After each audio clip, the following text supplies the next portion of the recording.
Well, there always seems to be protests in Venezuela these days, but it really is beginning to feel like the country's reaching a boiling point.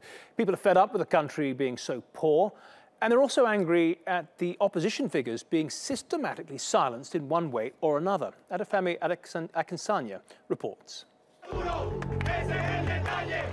These Venezuelans had pinned their hope for change on this man, opposition leader Enrique Capriles.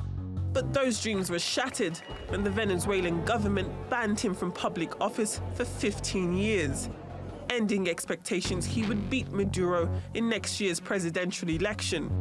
He's one of many opposition leaders silenced by Maduro's government.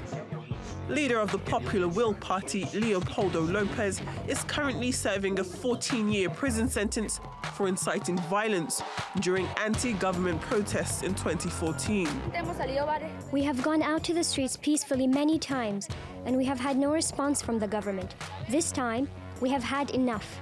The people are tired, and people are committed to going out to the streets without fear of the onslaught by the national government, by the police, without fear of what's coming. Capriles' ban follows Venezuela's Supreme Court decision to assume all powers of the National Assembly last month before reversing the judgment 3 days later. Compounding the political tensions is a financial crisis which is crippling the economy. Since Maduro narrowly took office in 2013, Venezuela has fallen into recession. Inflation is expected to reach 1,600% by the end of the year. Mass food and medical supply shortages have also put a strain on millions of Venezuelans. And the currency has fallen dramatically, making average salaries almost worthless, forcing Maduro to raise the minimum wage 4 times last year.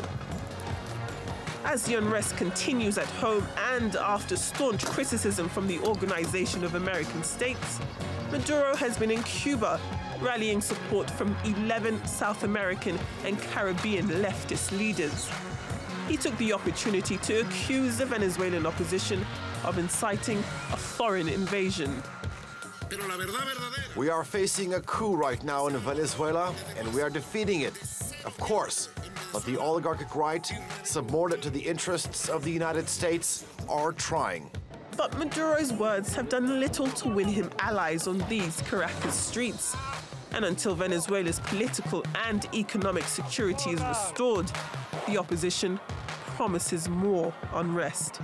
Adefemi Akinsanya, TRT World. Well, we can actually go to the Venezuelan capital now, Caracas. Juan Carlos Lamas is following the story for us. He sent us this update. Venezuela faces another test to stay solvent in the face of the latest political unrest. Since 2014, the country's GDP has fallen more than 16%. At the same time, prices have increased, reaching a hyperinflation of more than 700% last year. And by Wednesday, Venezuela has to pay back $3 billion in debt. Some analysts say it's not a sure thing it will be able to come out with the cash. The state oil company PDVSA owes $2.5 billion, and Venezuela owes an additional $437 million in interest due on its sovereign bonds. PDVSA has been unable to pay service companies and is now suffering from collapsing oil production, even though the country has the biggest oil reserves in the world. Bondholders say they are nervous about Venezuela's ability to pay, despite President Maduro's assurances it will. Maduro says talk of default is a Wall Street plot to sabotage his socialist government. Economists in Venezuela say the country's real problem lies in the lack of a long-term economic plan.